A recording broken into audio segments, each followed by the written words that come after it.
Hello and welcome everyone to the Evolve Self-Healing Podcast. I am your host, Tanya Stevens, and I'm a mind-body healing guide, a spiritual mentor, and author of the Connect with the Divine You book and journals. And I'm excited that we have with us today Riana, Malia, and we're going to be diving into the topic from healing to wholeness, rewiring the subconscious patterns that block love and alignment. So, for those that are new to Rihanna, she helps high achieving women in midlife who've built a beautiful life but still feel like something's missing to clear the unconscious patterns that keep love, success, and self trust just out of reach.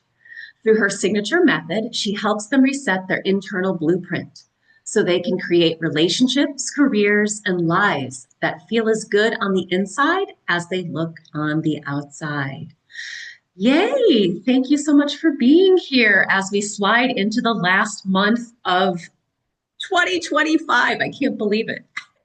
That's impossible. My baby girl turned 22 yesterday, and I'm like, excuse me, you were just 6. Time is speed. I mean, I always used to be like when my parents were like, oh, or adults would be like, oh, time speeds up as you get older. And I'd be like, oh, whatever. But it does. And I always tell Maddie, I'm like, please don't wish to be older. Like just love the time and the phase that you're in. She's a senior in college because now I feel like, you see on like a movie or a cartoon or something where like the clock is just, I think it was like what's the rabbit movie where she falls down the thing. Alice in Wonderland. Okay. Yes. The clock is spinning out of control. That's how I feel the time. Like at this stage of life, it's crazy. Well, and I think at this time on the planet, things are speeding up.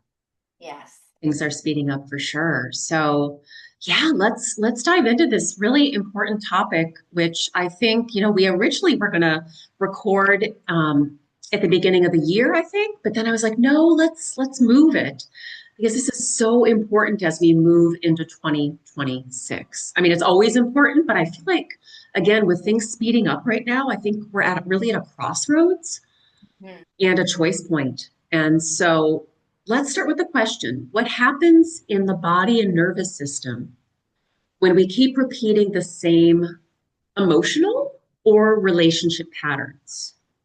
Yes. So, and again, because of your expertise and your work, I don't know how much of this you've already talked about on a lot of podcasts. It's a bit of a new concept, so I'm just going to go really high level on kind of how it works. So, if we think about our bodies, right, everything from the neck up is our conscious mind. It's our goal setter, it's our critical faculties, it's everything we know, and we use it all day long, and it's about 10%. The rest of our body, the other 90%, is our unconscious mind. So if the conscious is our goal setter, the unconscious is the goal getter. It's the operating system, it's the general, and it's also the literal library of everything we've ever experienced in our entire life, held at a cellular level. So when we think about the fact that 90% of who we are right now, we've picked up between 0 and 7, and something happened, to baby Rihanna when I was 4, and I decided, oh, and I'm just making this up, but like, oh, I should probably be more quiet if I want to be loved. Or something happened to, with baby Amanda, and she was 7, and she came home and got a B+ on a project, and somebody said, oh, you could do better next time. Oh, I have to earn love. I have to be the best. I have to perform. All those things.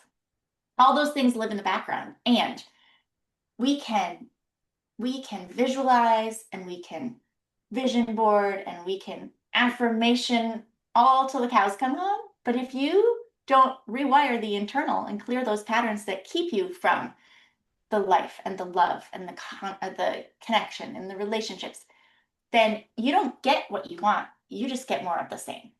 And this is the same reason why people will say, I keep marrying the same person over and over, or I keep dating the same person over and over in a different body. Or it's really interesting because, every place that I go in my career to work, my boss always hates me. It's so bizarre. Or they end up in the same health or money situation or the same friend dynamic. And it's like, wow, that's really fascinating. Well, the truth is, right, we think between 65,000 and 85,000 thoughts every day. And 90% of those thoughts are recycled. They're the same thoughts that we thought yesterday, the day before, and the week before, and the middle of the night when it's 3:33 and running through all the what ifs. And the problem with that is 75% of those thoughts are negative. Now, I get a lot of pushback on that because, the women that I work with are emotionally intelligent, they've done the work, and they're like, oh no, I am so solid on mindset.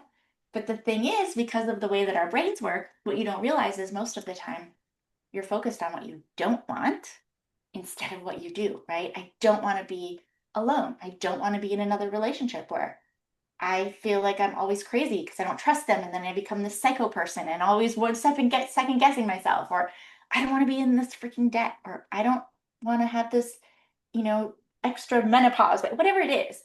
But the issue is that the unconscious mind can't hear the clarifying don't. It just knows what you're focused on.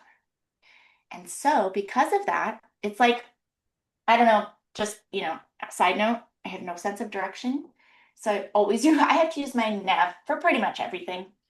And so when you get in the car, you put on your phone and you put something in the map app or Google or whatever, you give it instructions and it goes there. Our brain and our neural pathways are the exact same. So every time we say, I don't want another relationship where I'm not cherished and valued, it's like, oh, okay. So what we're looking for are relationships where you're not cherished and valued. Mm. So it and it's the thing, and I guess the other piece that's really critical about that is if you're going to actually do this work where you're going to blow out all of the strategy and neurology and behavior and ways of thinking, you have to replace it with something else. And a lot of this work, it's like a lot of clarity and awareness and ahas, which is great. Clarity and awareness is the foundation for any growth, healing, transformation, whatever. But if we don't replace all the things we've blown out, what happens? You're in this maddening circle of, oh, I know this. Now, what do I do with it?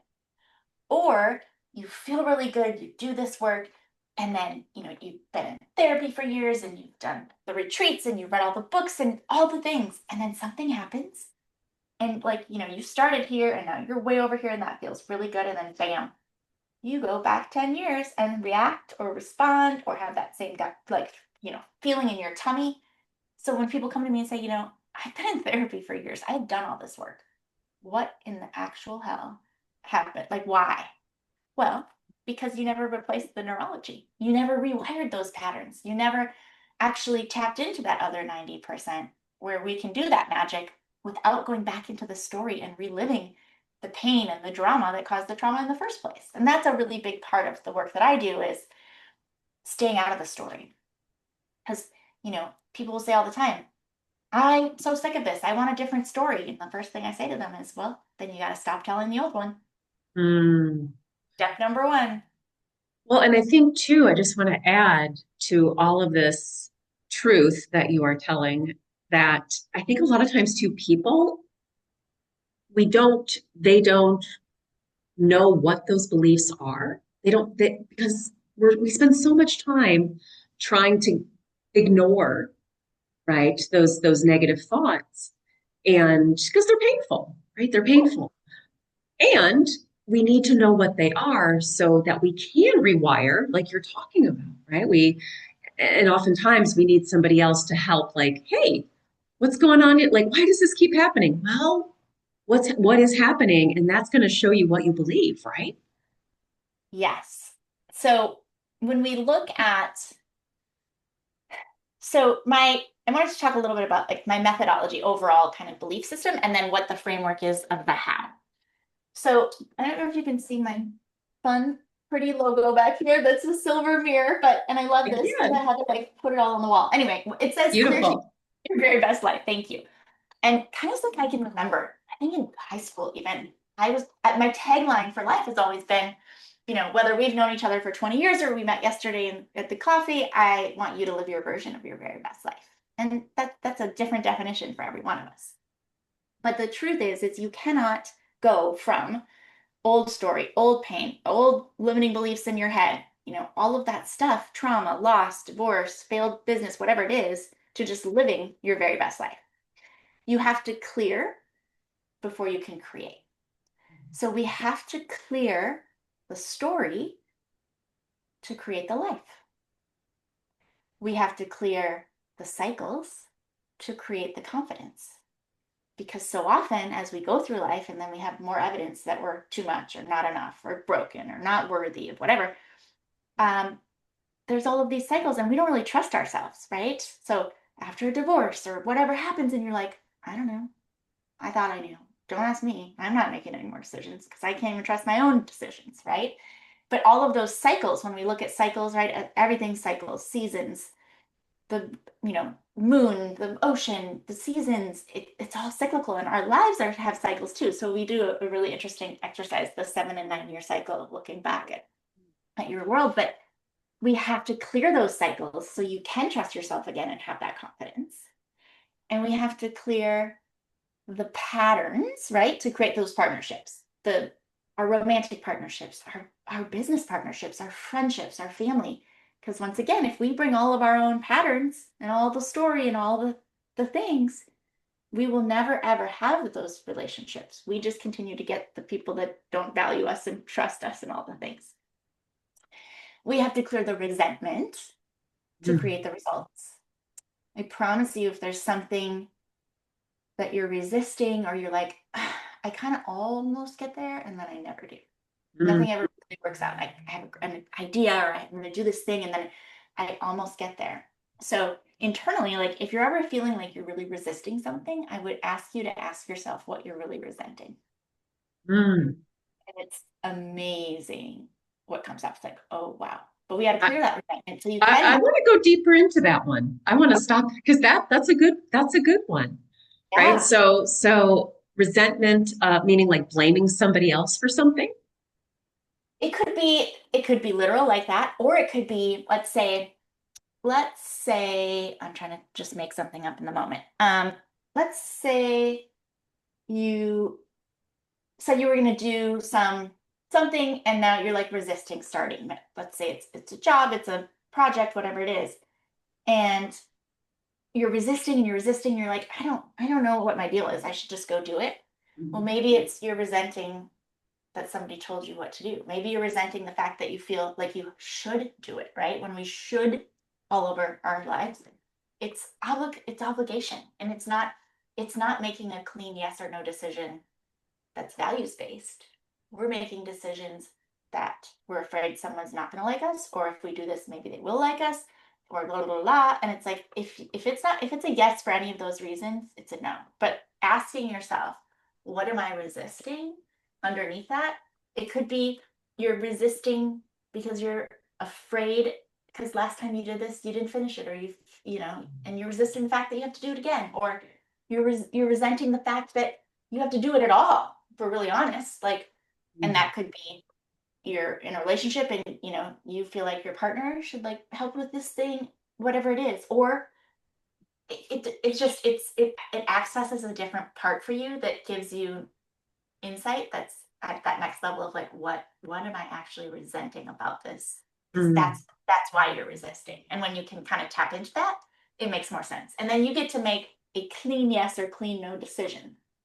And so when I talk about values driven decisions, when we're living in our values, we're kind of in our genius. And it's we don't need permission, but when we're not, we always need that external, like, it's okay, yes, this is good.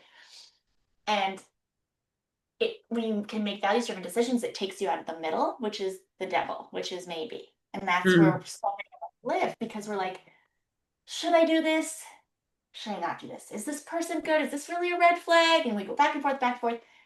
And then either we make a decision out of fear or we don't make a decision at all, because in that middle is where all of the friction and noise and drama and decision fatigue lives.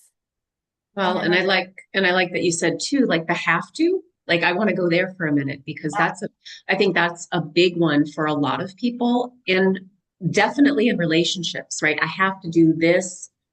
I should do that. I'm supposed to do this.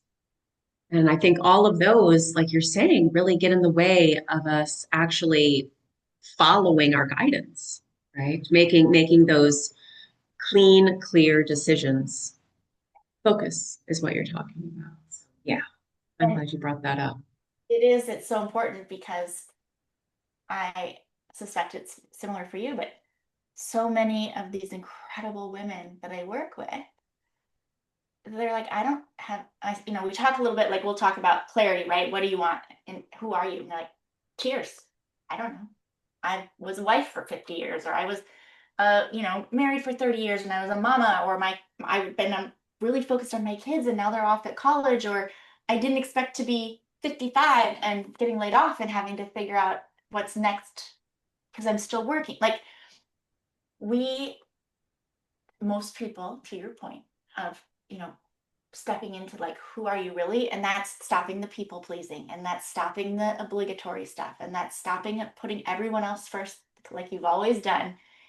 And it's very shocking to our nervous system, and it's really shocking to the people around us when you get to step into that version of you, because they're like, wait, what? You always say yes. You always just do whatever I want. You do what I want, What I want. right? That's The people pleaser, right? I that's think what we do. And I don't like this that you're not doing everything I want. I think what you're saying, right, is so spot on, especially when we get into, like you said, when it's when the kids leave, let's say, and you're by yourself, and maybe you still have your husband or your partner that you're still, but it's like, oh my gosh, I've been doing all of this for everybody else for how many years? And now it's me. And who am I? Right? Yep. Yes, I'm still a mom, or I'm still a wife, or I'm still, but there's this big space now. And that can be very, very scary. It is very scary. And often I think that people are afraid because they don't know the answer to that question, that they are afraid that somebody's going to make you answer and you're not going to know. So why should I even have the conversation? But the thing, before you can clear anything, you have to get clear first, right? So most people, I mean, a lot of us women, but I mean, men too, it's like the first step in the clear process is clarity. And it's really getting crystal clear on what are those core values for you that without those, it could not be. What are your non-negotiables? And not the, oh, maybe it's okay. No, like non-negotiables, whatever we're talking about, life, love, friendship, business. And what are your desires? And most of the women that I do that work with, and I call it, doing the clarity codex and doing your menu, because they've never actually gone that deep. Yeah, they And never asked them. You've never asked yourself those questions. You were too I busy to do it. what does that actually mean to you? And I'll say, okay, what does that mean to you specifically? Well, what does that look like? And then we have all of this information that they've had inside of them, but they've never been asked a question. And I say to them, like, it's kind of like if we went to dinner and we sat down and the server came over and said, what would you like for dinner? And we said, we would like a beverage and a salad to start, please, and then some kind of protein and, a side or a vegetable. And they're like, okay, great. And they bring us back an iced tea and a roasted chicken and some glazed carrots and a Caesar salad. We got exactly what we ordered, 100% to the T. But we wanted a glass of Chardonnay and a beautiful piece of halibut and some roasted asparagus and an arugula salad with fresh figs and goat cheese. And that's the difference. Most people never get what they want. And there's so much sadness and resentment of like, why does everybody else get that? Why can they have this? And I don't have that. So it starts with that crystal clear clarity of creating that menu for you. So clear values, non-negotiables, and desires. Mm-hmm. And I would say too that a lot of women that I work with, at least, or a lot of people I work with, it's even scary for them to, especially desires, to really go there, to allow themselves to go there. And I think this goes back all the way to childhood, though. What do you think? There's a lot of uns and lesses attached to that. Unworthy, everyone leaves me, unlovable, broken, powerless, hopeless, whatever it is. There's usually a combination of many of that underneath that. But it's so interesting because when we're digging into at the beginning to really find out, like, what do you want? And between now and dead, what lights you up on the other side of this? Like, what are you doing or not doing differently than you're doing or not doing right now? Let's talk about that. And I ask them what they want, and they tell me everything they don't want. And I let them talk and get it all out, and they say, great. You told me everything you don't want. Now tell me what you do want. And it's hard. We're so And conditioned to do that. We're so conditioned to that's do that. that's why our brains are wired. But specifically around the desires piece, that I get that. They're like, I don't know. I've never had that. I don't even know what that would feel like. I can't even imagine what any of that would be. And I say, okay, listen, then here's what I want you to do over the weekend in the next 72 hours. I want you to just observe in real life. I want you to watch like a fun romantic comedy, or if you're a reader, whatever. And I want you to notice those moments where your heart goes, oh, I want that. And I'll give you a personal example. I grew up, my love language is gift giving. I mean, I love gifts too, but I love giving gifts and surprising people. And throughout my life, I desperately wanted somebody to do that for me. Mm-hmm. And We usually want what we right? give. Yeah. And so and then in my first marriage, so I've been married 2 years, a little over 2 years now, to the most incredible man in the universe, which I never thought would happen for me, by the way. But my first marriage, it's like I would end up having to just like say, okay, make this reservation at 7 at this place for my birthday. Like, that doesn't feel good. That's the obligatory. That's the should. That doesn't feel good. So when I met my now husband, we'd only known each other about a month. And we went on a date, and 3 days later, I took my mom and Maddie to Maui, and we spent Christmas there. And then I kind of think Maddie and I were patient zero for COVID when we came back before anybody knew what it was, because we were so sick. And my birthday is January 21st. So we were sick when we came back from the islands, and Maddie and I were. And so we didn't see each other a lot in those 2 weeks. I mean, Maddie, we didn't do anything. So my birthday came around, and we had talked about stuff, and somewhere in the world I had mentioned that I think I said I'm not a huge sweet person, but once a year I want a yellow cake with chocolate buttercream frosting. And you can't buy it. Like no stores and bakeries typically don't have yellow cake. So anyway, on my birthday, or the weekend of my birthday, he picked me up. We went to dinner, and we had a great fun dinner at Playa. And then at the end of our meal, they brought out this cake, and it was a yellow cake with chocolate buttercream that he had gone to a baker that he used to have make his kids cake and say, can you please make this for me? Because, I'm not a baker. And in that moment of having somebody that listened and was thoughtful enough that it wasn't the day of, and they're like, oh, I better find a cake or whatever. But like that, he had to do that the week before. And then he drove it to the restaurant before he picked me up so I wouldn't see it. Like that's the level of extraordinary love, right? Those are the desires things. Like, and people will say, well, I don't really think that exists anymore. So that's, it's passed me by. I'm too late. Well, yes. Let's pause there for a minute, and then I want to give an example too, because this is really powerful, right? That we set ourselves up, given what we experienced earlier in life, to expect the crap, right? And we need to start focusing on, like you're saying, like the yellow cake with the with the chocolate. I used to, as well, in my previous relationships, be told, right, that I want too much time and I want too much attention. In affection too, right? In affection too. And pretty much got the message that I can't have that. There's something wrong with me. Absolutely. Fast forward, right, with my own rewiring, like you're doing, right? It's now I have someone who we prefer each other's time over anybody else's. Same. Like, do we have friends? Yes. But would we rather spend time with each other? Yes. So we want the same amount of attention and affection as well. So I'm saying that and you're sharing because we want everyone to know it's possible. Right? So be getting clear, number one, what are those things that you don't want or beliefs, right? That you can't have it.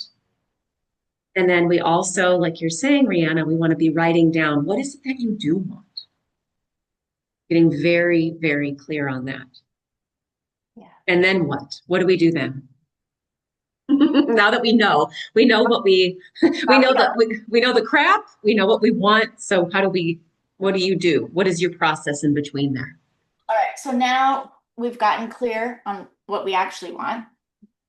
And now we're going to clear and do a full dysfunction detox to get rid of all of that underlying stuff. And in my practice specifically, I use a methodology called quantum time release, which is a multi-dimensional technique that's been used for 100 years more. I don't know. There's not many of us on the planet that use it, but it's a way to painless and peacefully release all that weight we talked about, the cellular memory of everything that we have experienced. And so if you think about the negative emotions, anger, sadness, fear, guilt, shame, and then all those limiting beliefs, something's wrong with me, I'm too much, I want too much, I'm not lovable. And what we do is we're able to release that in a way where it's, it's timeline work, it's alchemical forgiveness, it's transmuting energy, but you don't go back into any conscious memory of anything that caused pain in the first place. So there's not going back to the thing that happened when you were 5 that made you so sad. So we clear at the root cause, which none of us have conscious memory of. And it's really powerful and it's fascinating because in between each clearing of those emotions, I will say, okay, now I want to check in and I want you to actually go back to an event, a specific event in the past where this emotion, anger, was a problem or shame or whatever. And I want you to check and see if there's still a charge. Or you might realize that there is not. And that's where like the faces light up and like the tension leaves and they're like, oh my gosh, if you would have asked me that 3 hours ago, I would have been in the story. My heart would have been racing. I would have had, like my palms would be sweating and I'd tell you this story and I'd be all in it. And they're like, yeah, the charge is gone. And then we Mm, say, okay, now going out into the future, into an unspecified time in the future, if this had happened in the past, you would have had inappropriate amount of whatever. Tell me what happens instead.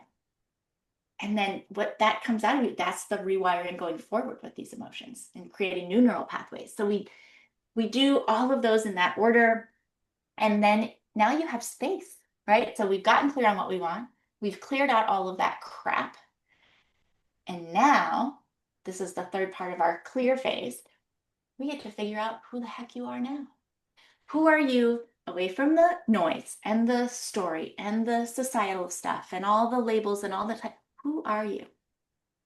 And then we get to move in to the next phase, which is create.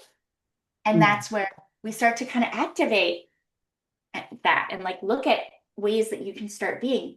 But very important. The next step is, I call it habits, but this is where we replace all that neurology because we got to give you the skills to go with the knowledge so you don't end up place of great, now I know and what do I do? And I think that's actually really dangerous because it makes you feel like a failure, that something's wrong with you, that you learned all this stuff and you did all this work and it doesn't work. So again, more evidence that not for me.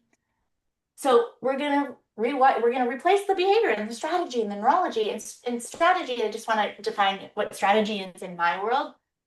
So I have a strategic advisor, all of that's like mobilizer strategy. But as humans, we have a strategy for everything. We have a strategy for shopping and sex and illness and health and swimming and going to bed because it's the only way that the brain knows what to do next. That makes sense. And some of those strategies are awesome and they serve us. Most of them are super dysfunctional and keep us stuck. So we're replacing those.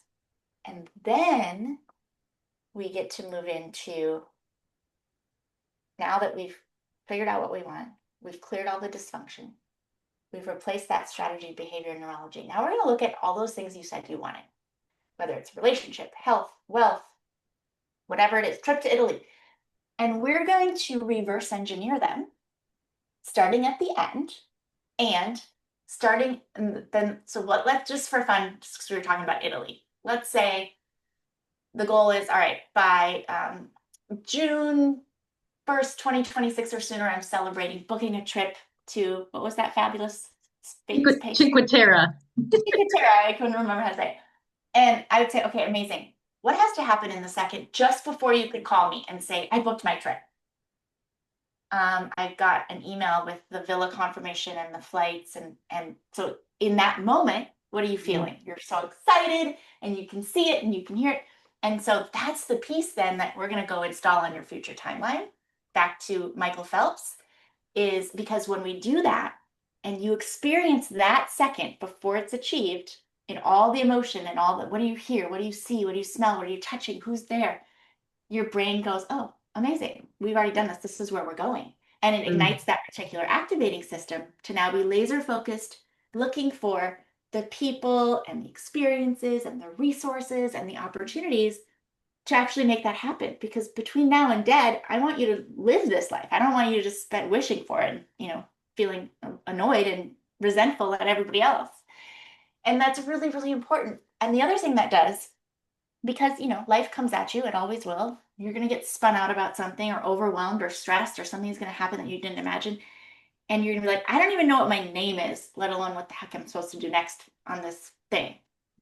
And this is the reason that 99% of people never actually achieve their goals. And then you end up with more evidence that you don't finish things you start and blah, blah, blah. Because going forward, the brain can't fill in the blanks that way. So if we're like, okay, between now and June, what do I have to do? I gotta do this and this and this and this. All right, cool. We're going to Italy. You miss 80% of the steps that way. So what the way we're going to do it is I'm going to ask you from that moment of that feeling, you got the email with the bookings, what has to happen just before that? Mm. What has to happen just before that? And up there at the top, it's really, really like, it's really micro. Like I'm talking the minute before, the hour before, the days before. And then we do that all the way back till today. Now, don't worry. It gets a lot bigger and more vague closer to today. But when you're feeling like, I don't know, all you have to do is look down. Now you have a legitimate plan with every single thing that you have to do to make sure that happens. And that moves us in to the claim space. And this is where you get to own it and you get to integrate it and you get to embody it. And it's so amazing because this is where you step into that new version. And when you're owning it, you don't need anybody else's permission. Like there's not the people pleasing. And this is also where you get to fall in love with yourself again. And you get to confidently hold boundaries. And you get to expertly communicate your needs and really deepen the richness in every single one of your relationships. Because now you also have this master of communication in this other way, right? And then when you integrate that into your energy, your decisions, your relationships, now you get to embody it. And then that's where you live and lead and love from. You are her. And so you get to just like magnetize with grace, living at this new frequency. And I think talking about frequency is important here as well, because we don't get what we want, we get who we are. And I love to use music as an illustration. So, Tanya, what's your favorite music? Oh boy, I like everything, but probably pop. Okay. But yeah, And I like what? everything. Okay, awesome. And then what's a genre of music that you can't stand really? But like heavy metal. Yeah. Okay. So I want you all, everyone who's here with us and everyone listening, I want you all to imagine that and put in whatever your music is. So you're not like, I don't even like pop. Put in your music, your favorite and your least favorite. And I want you to imagine that everything you want, everything, fairy dust, magic wand, goals, wishes, desires, dreams, everything you want is at Sirius XM 111, all pop, all day, right? Amazing. And consciously, we think we live a lot and hang out in those high frequency emotions, which is true. But unconsciously, we're often hanging out down here in the low vibe frequency. Well, guess what? That's all Metallica all day. You can't turn it off. You can't even turn it down. It's like blaring. And you're like, oh my God. And then the question is, can you hear pop music on the Metallica station? Not a chance. So how are you going to listen to pop music? You have to raise the frequency to the station. And that's how our life is. Yeah, thoughts are frequency. Thoughts are It all frequency. starts there. I want to go back to the reverse. Engineering. Yes, I've heard it but I haven't practiced it and I hadn't really thought a lot about it. So I'd like to give like another example or two. So we got the trip to Italy, but what if it's like, you also mentioned boundaries, and that's one of my favorite topics. So let's say you need to set a boundary with somebody. Mhm. How would you reverse engineer that? So, I mean, we could, because you could set a 2-day goal and we could reverse engineer it. But first, I'd have the conversation with you around why are you saying yes? Right? And like we kind of talked about, like, are you saying yes because somebody's going to be mad at you? Are you saying yes because you want them to like you more? Are you saying yes because you should? Or are you saying yes because at the bottom of your heart, you want to? And then I'm going to say, all right, great. Well, let's now talk about how boundaries work. And I would say, number one, you can't set a boundary in the middle of the charged emotion, like in the middle of a fight or you're having a really emotional conversation. You can't set boundaries there. You have to set it when it's calm, and it has to be super short and super clear, and you need to have a consequence. And but you can only have a consequence if you're going to follow through. Otherwise, there's no Hmm. point. Because just like with children, if you continue to do this, then I'm sorry, we're not going to be able to go to the park. And then they keep doing it, and they're like, but I want to go to the park. And like, fine, we'll go to the park. They're just like, sucker, I can do whatever the hell I want. I'm so glad that you used that example. That's great. No, it's no, I'm glad you said that because it's, and again, it's boundaries are where it's at right now, and will continue to need to be there, and not having to defend yourself. I love that, right? You don't have to make it this long like speech. So And yes, I what will you tell you, shared. you will get tested, right? Anything when you set a boundary for whatever it is, if you're tested more than twice, so anything someone does more than twice is a pattern. And if you're tested more than twice, then I'd invite you to look back that probably weren't clear enough in your boundary. And it's so you're gonna have to reset it again and be super clear. And again, short and sweet. And there's no emotion, there's not this whole drawn out explanation, and there's no justifying or defending. It's just like, hey, like, let me give you an example. Oh, I have a client who is going through a divorce, and it's been a very unhappy marriage for a very long time. But to the outside world, everyone envied them and thought they were the perfect family. So when she finally started telling people, her husband was like, why are you telling everybody? She's like, because it's really inauthentic when they're like, how are you guys? And, I'm hoping to be divorced in the next 60 days. And I say, great, everything's great. She's like, that's starting to really eat at me. So everyone's so shocked. And, I also told her, tell the story once. And then because they love you, they're going to think it's helpful to say, how are you doing? And what's going on, and and just say, look, I love you. I know you're coming from a place of that. I don't want to talk about it anymore. I don't need to talk about it. I don't want to stay there. I want to talk about what's happening next, what I want to do. I want to go. One of her things was she wanted to, what's the thing you walk in Italy? Um, the where I went or No, the no, no. That thing you walk. You walk, it's a spiritual, it's like it's a, pilgrimage? but it's a special one. Any of you guys Oh, chat or somebody I Google it. know one in Spain, but I don't know the one in Italy. Oh, maybe it's Spain. Yeah, yeah, yeah. Yeah, but The I can't tell you what it's called, but I know of it. Okay. So So not good with words and names, but neither of us. yes, Yeah. yes. Anyway, so like she was so excited. That's what she wanted to talk about. Like she's wanted to do that for years. But again, put it everyone else first, right? Well, and people love to talk about the the negative, right? It's like again, we're so conditioned, right? So they want to know why is your marriage didn't last? It's like, how about we just talk about, like you're saying, what I want moving forward? I don't need to relive the story. And I also invited her, and she was like, "Oh my God, I didn't realize I could do that." When you meet Hmm. new people who don't haven't known you guys for 30 years, there's zero need to tell them any of this because Yeah. it's irrelevant. It's absolutely irrelevant. And so there's some freedom in that. But back to the boundary is that her brother-in-law kept sending, and they're amazing kids, and they're horse people, and I'm horse people, so that was fun. But her brother-in-law kept sending them group texts with marriage retreats and Bible verses and books for them to read. And so when we were on a call one day and I said, okay, I want you to text him right now. I want you to set this boundary right now. And so we talked it through, super short.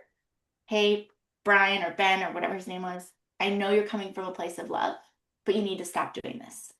We're getting divorced, and I would appreciate no more stuff about staying together or whatever. And if you can't honor that, we can't be in communication anymore. Yeah, block.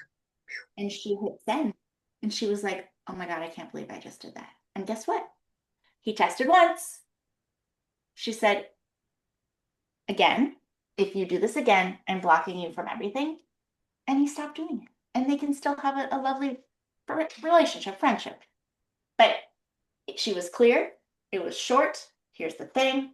He tested. She did it. And again, like, then that was great. Had he done it again, then she would have blocked him. She's like, I was just going to say, right? Like, but she would have stuck to the consequence. And I think that's really challenging. But I have the same thing. I have the 3-time rule. You do something more than 3 times, and I've asked you not to do it. Like, yeah, yes. it's difficult. It's difficult. And I want to open up. I want to make sure we get time. If anyone has questions, this would be the time to raise your hand. We're going to continue chatting, but I just want to put that out there for people. When you are ready to ask a question, you can raise your hand. Zoom is always changing things. So I think it's under reactions for most people. Raise hand, or if you want to pop a question in the chat. And I think there was some comments in the chat, Riana, that we might want to visit. My husband actually told me he did not like me because I don't do what he tells me to do. So I don't, forgive me if I'm mispronouncing it. I don't know if it's Ina or Ina. If you're still here, yeah, are you still married? I'm curious. Yeah, we'll wait for you to pop that in the chat. I think it sounds like it, Yeah. but we'll wait for you to pop that in the chat. Yes, she still So, is married. Yes. okay, amazing. So you're still married. Okay. And I'm curious to know how long ago that happened. Oh, you've been married 48 years. Wow. And how long ago did he tell you that that you don't do what he tells you to do? 2 years ago. Years ago. And since that moment, has anything changed for you? Hi. Hello. He was in the room, Oh, and so I respect his privacy. of course. Got it. Okay. Um, yes, he says a lot of things like that. And I had to understand hurt people.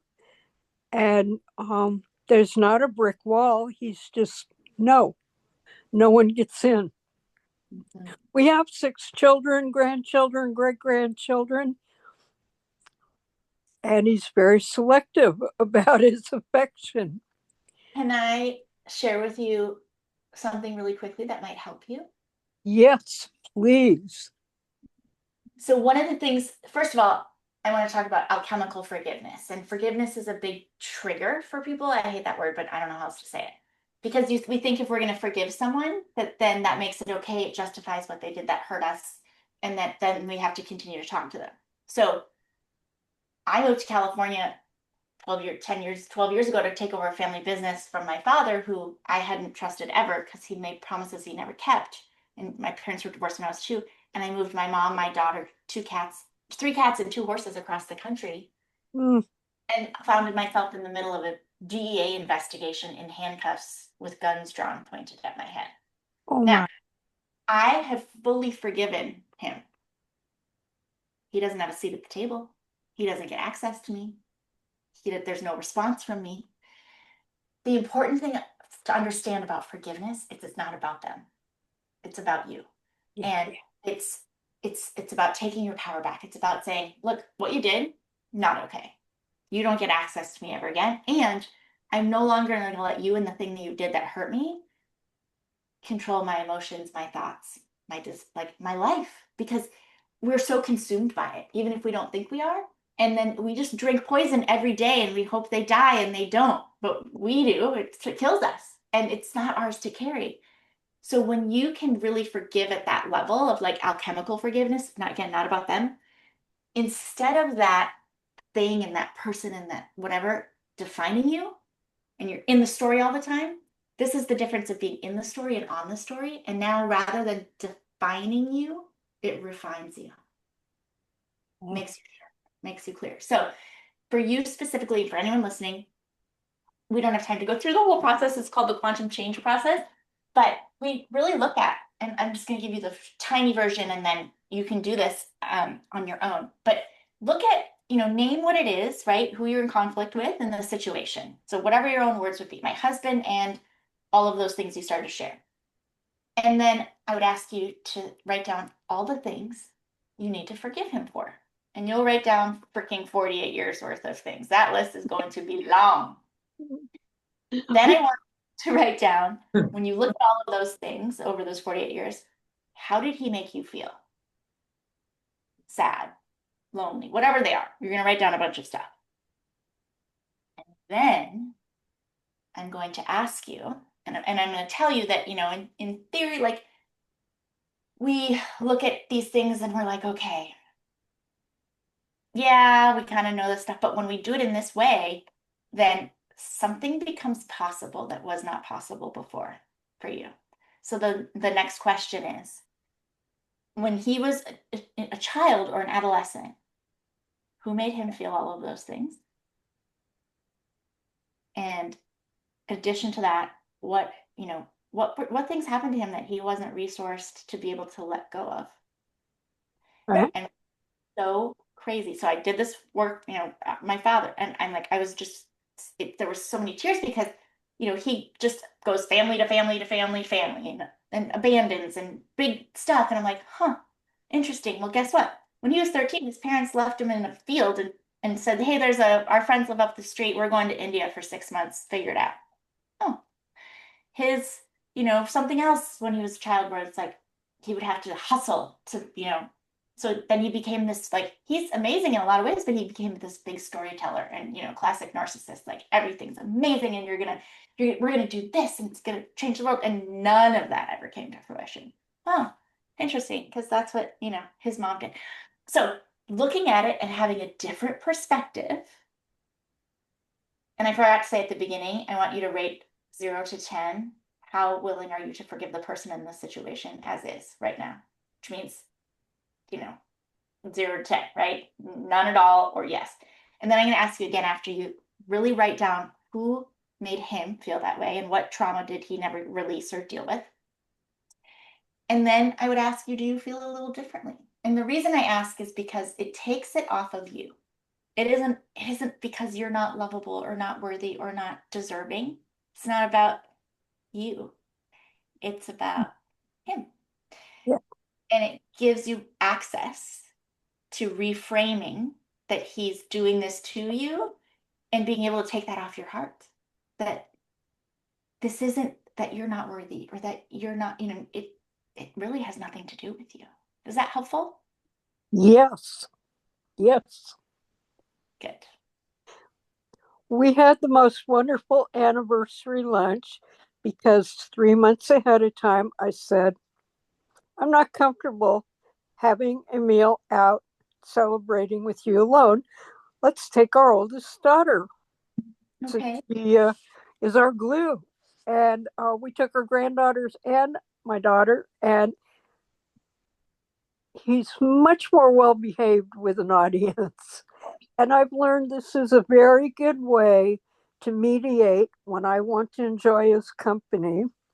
And I know, like my mother, he will say the same things off the wall. But I do know how now to navigate being with him. But I also know how to make myself happy. Love that. Number one. Thank you for that. That really puts it in perspective for me. It gives it words. I'm so glad. If it's okay, Tanya, can I share? I just want to share something that I want to give you all. Yeah. So I have a diagnostic assessment called the Ellie. We lovingly call her Ellie. And I'm gonna pop that link in the chat for everyone. so Ellie is the Extraordinary Love Index, and it answers the question of what's standing between you and extraordinary love. And it doesn't have to be romantic love. It starts with right here. What's standing between you and loving yourself? What's standing between you and extraordinary love in your friendships that are always falling apart? Whatever it is, or in a marriage that's been that for 48 years, or the fact that, you want at your core to have companionship and partnership, but it just hasn't worked out for you. And I want you to know that this is not a what Disney princess quiz am I, right? It's 40 questions. So please give yourself space. Don't take it when you have 5 minutes and you're like on hold. Like take it when you have a good 10 or 15 minutes to really thoughtfully answer the questions, because this is going to give you insight into 9 areas. This is going to give you insight to yourself that you've never had. And then I'm going to send you a 28-page personalized report breaking down every single one of those areas. And not only that, so again, here's with my let me give you the stuff to go with the stuff. I'm not going to just say, oh, here's your score. Like, okay, who cares? I'm going to say, also, here's what's probably might be showing up in your life. Here's the cost of staying there. And here's what we could do right now to help you move forward, right? So go take the Ellie as my gift to you. And does it say anything, Amanda? Yeah, for some reason, I'm gonna go try to put it in too. Huh. Yeah, it says this site can't be reached. Oh, it needs the HTTPS. Ah, there it is. Oh, weird. No, I put that there and it's not working either. Wait. I got it. Technology. Okay, got it now. All right, everybody. Sorry about that. Okay. Dropping it again. Drop it like it's hot. Drop it like it's hot. There you go, everybody. As you were saying, my dear, you're going to give people more than a number. Oh, yes. So it's this 28-page report. And I want you to, when you get it, I also don't want you to just look at the top thing that's like, oh, there's my scores. I want you to read every single page. And then I want you to send me a message and tell me oh my God, this connected dots for me, or this made so much sense because I felt this my whole life and I thought it was crazy, or I never thought. I just would love to know. And just so you know, I actually review every single result, and the data is fascinating. So I've had, I don't know, almost 3,000 women take this in the last 6 months. And it's really, really interesting. But for you, it's such good insight. Thank you. And I did unpin you already. I did unpin you. And someone else, Riana, if you have a few more moments, somebody else said they loved that we were talking about boundaries. And could we give a few more examples of setting boundaries? Yes. And then also, if you want, and I can just send it to you, or we can send it to whoever. I've put this together for my clients in a PDF so you can print it and have it in front of you. So I'd be happy to send that as well. Oh yeah, if you want to email it to me, I'll make sure to put it on the replay page. Let's see, Diana, is there anything specific, when you ask that question, more on boundaries and examples, what comes to mind for you specifically?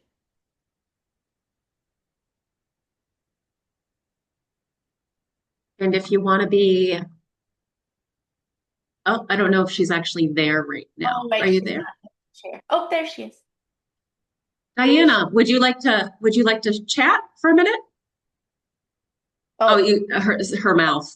Yeah.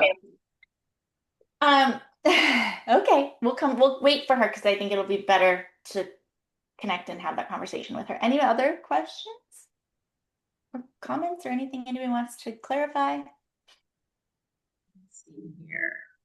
Rhonda, you said connection is unclear. Can you tell me what that means? Like our internet connection, or? That was when I tried to access the link before she mentioned the HTTPS. Okay, perfect. Got it. Thanks, Rhonda. But I do have a question since I'm on here really quickly, if that's okay. Of course. Going back to that part of being a people pleaser for so long, is there a question to ask to start tuning into what you want? Yes, there's four of them. Okay. Am I doing this because I think somebody's going to be mad at me or not like me if I don't do it? Am I doing this because if I do this, then they'll like me more or love me more? Am I doing this because I should? And if any of those are the answers, yes, then it's a no. If it's, am I doing this because I want to at the bottom, from the bottom of my heart? Then you say yes. That's it. You say no to everything else. So that's the cure for people pleasing. Because right now you're making tons of decisions, consciously or unconsciously, of what you're doing because you either want somebody not to not like you or you want somebody to love you more and like you more. And then you're so worried about those two things that you say yes because you want that or you don't want that. But it's obligatory. And what does that do to you? It drains you. It pisses you off. It makes you resentful of them. It makes you tired. And then you go and you're like, I just freaking and then there's a little martyr there because then you just, went and helped them for 5 hours of the Saturday, the only day this month that you had to yourself, and then you blame somebody else because you didn't have time for you. Most And definitely. that is the difference of being in cause and effect. Because when we're in effect, we are, it's, well, I would have this life if it weren't for them or the government, or I would have been so happy if they would have just bought the house, whatever it is, right? We have all these things, and it's because then that's where that shadow type of victimhood is. We're at the mercy of life, and there's drama there, and there's repeating stuff there, and there's chaos there. But when we pull ourselves out of that, and look, we're human, we're all going to go into effect. But when we pull ourselves into cause, then it's clear. There's results, not repetition. It's not how did I end up here again? It's okay, what the hell do I actually want and what do I need to do to get it? It's taking full responsibility, and responsibility in my world, it's not the adulting logistical thing. It's response ability. What is my ability to respond? And the way that if you notice you're in effect, if you're blaming, complaining, justifying, or feeling sorry for yourself, and that includes blaming yourself, you are full in effect. How do you pull yourself out of it? You ask these questions. What does this actually have to do with me? Because there's a lot of projection that's happening. What is there for me to learn? And what could I be doing or not doing differently than I'm doing or not doing right now in this moment that's actually aligned with the woman I am or becoming? You're back in cause. You own your shit. Like, there's no, poor me. This always happens to me. Because then, then you don't have control over your life. Does that make sense? Perfect. Beautiful insights. Thank you, Riana. You're welcome. Thank you, Rhonda. Go ahead right. and Diana. Diane, I'm going to pin you.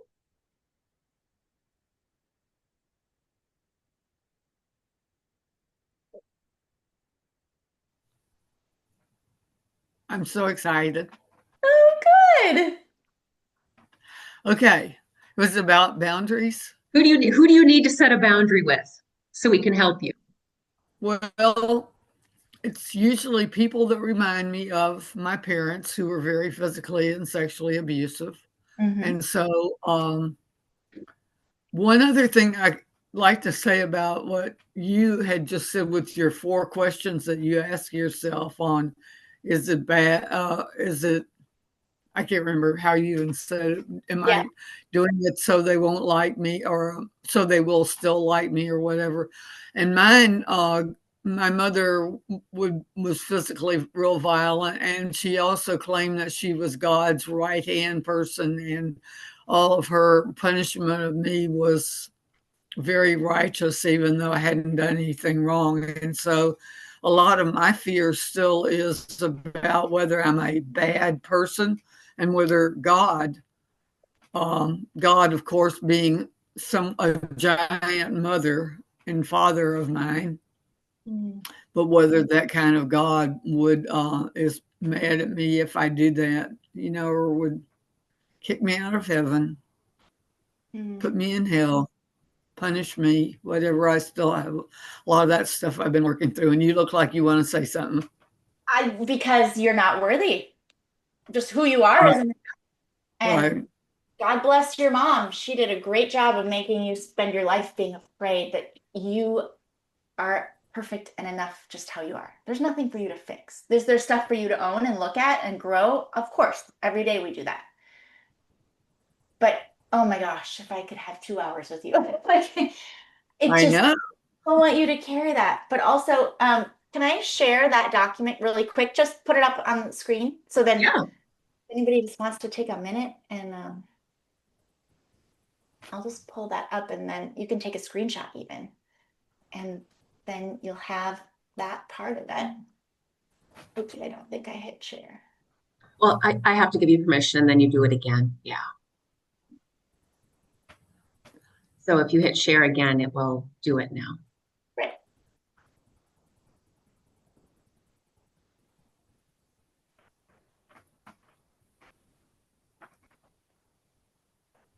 Oops. So you can screenshot this and then we'll also send it to you. Perfect.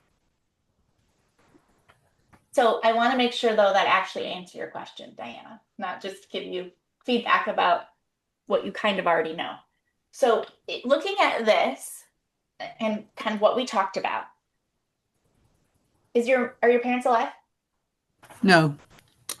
Have you forgiven them? But they're still in my head. Well, but okay, I don't want you to blame yourself because that puts you into effect. But have you forgiven them in the way that we kind of talked through with Ina? Sorry, I don't know. I know for sure on an intellectual level that they were doing the best they could, but I always was forgiving them even at the times that they were doing that stuff. And I'm only recently just now starting to get into anger. So, and again, this isn't about working with me, but I just like quantum time release, for instance, as a modality, it gives you access. How old are you right now, Diana? 81. 81.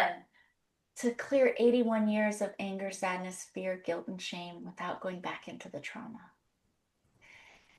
So there's a myth that in order to heal, we have to go back and unpack and analyze and what did your inner child want to say? And while all of that work is great, you actually at a certain point when you've told the story too many times, then it becomes detrimental. And your identity is so attached to this, because this has been your life growing up.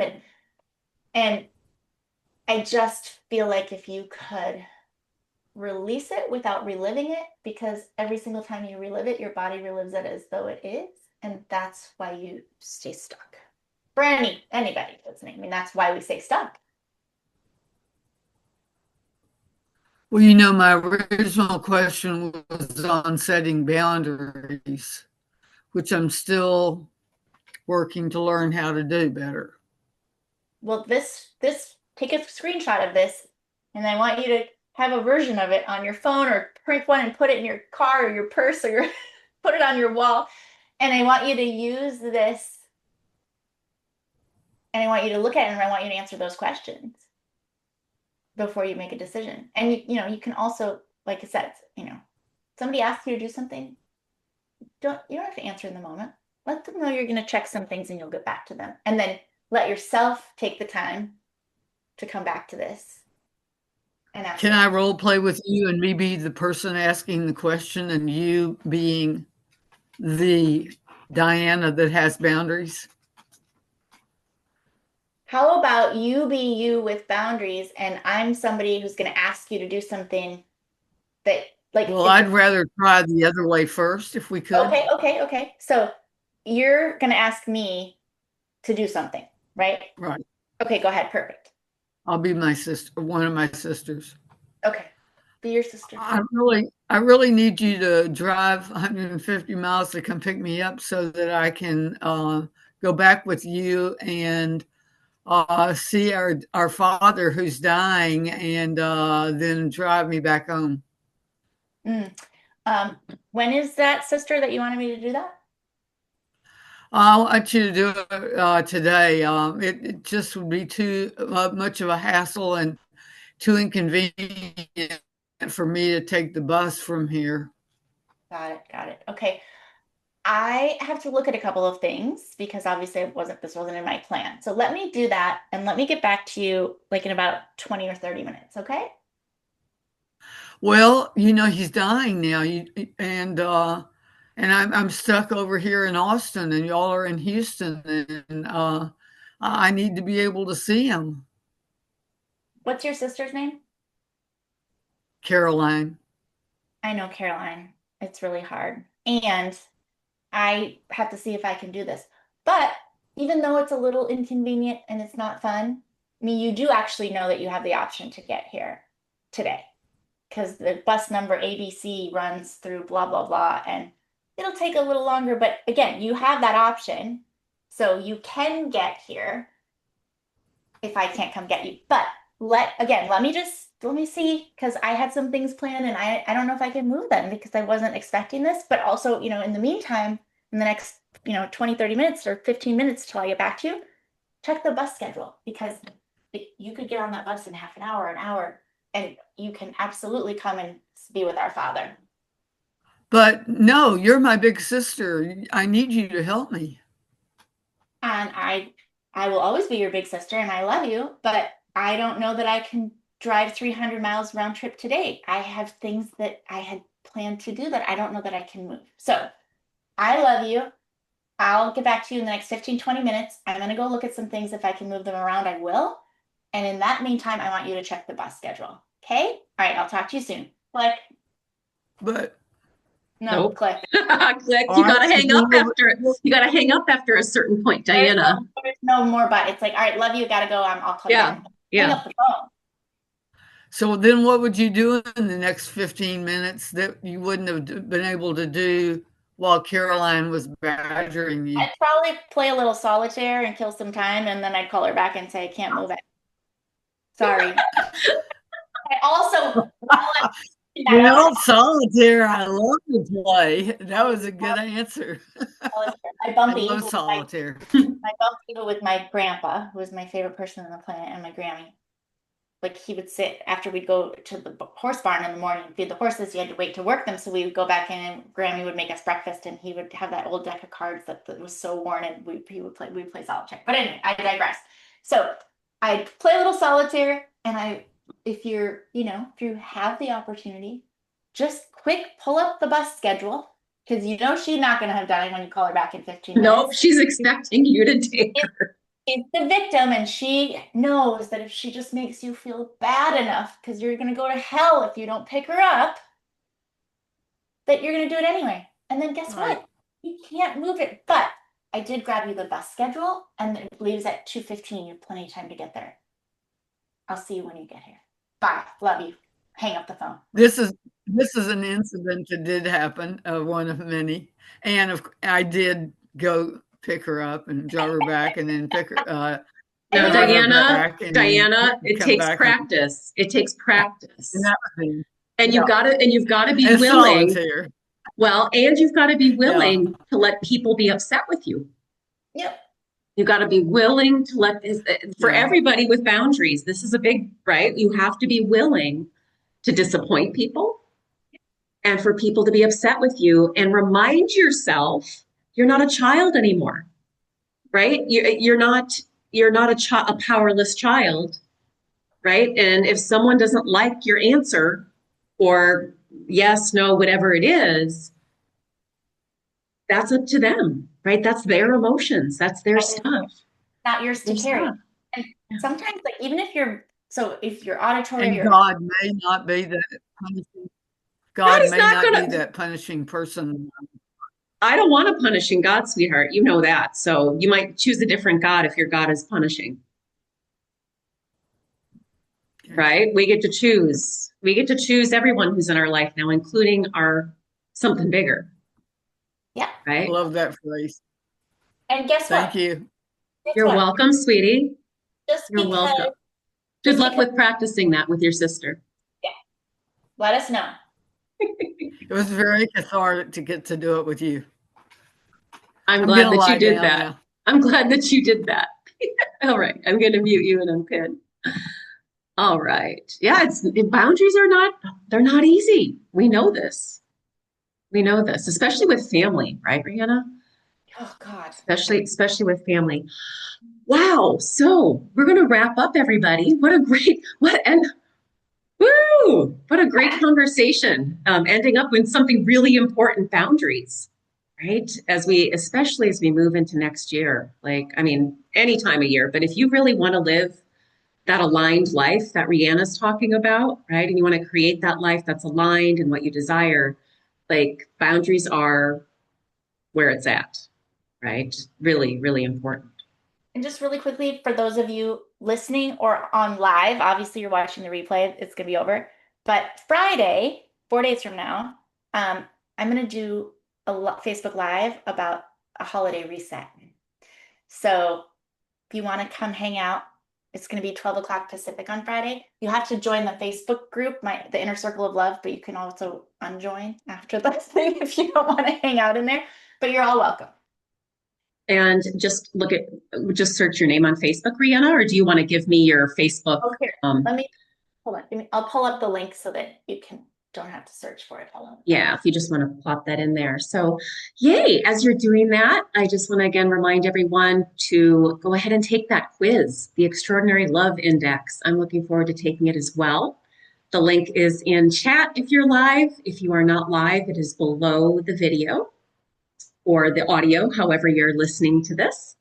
And Rihanna, I just want to thank you for this really honest and just, yeah, this was a really important conversation. We touched on some really, really important things today that I know everyone is going to benefit from. So thank you, my dear, for being with us today.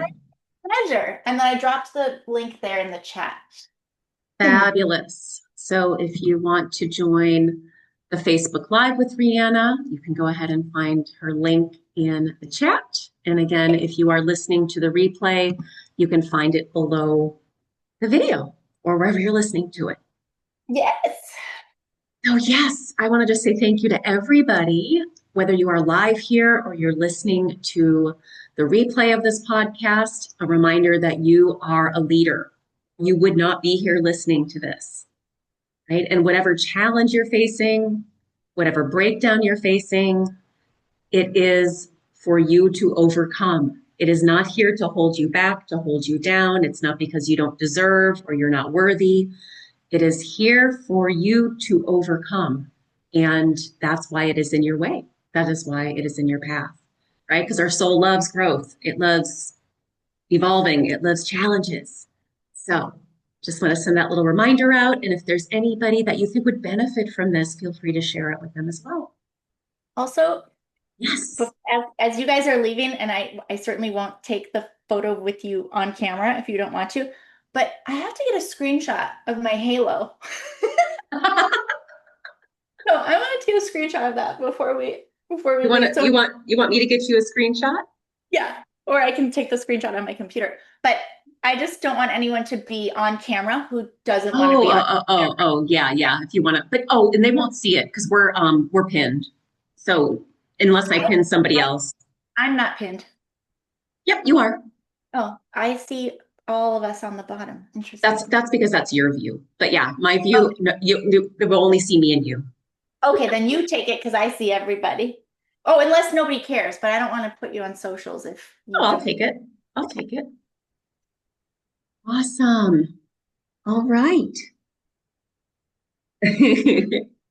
That's fun. So for anybody Rihanna's got a halo. I have a halo. A screenshot of that. All right, everybody. I hope to see you again. Oh my gosh, the next time we meet for the podcast is going to be January 12th with Sarah Elise, and we're going to be going over the astrology of 2026. So definitely mark your calendar for that. It'll be at 4 p.m. Pacific time again, Monday, January 12th. And Riana, thank you again, and wishing everybody a nurturing holiday season. All right, namaste. Love you all.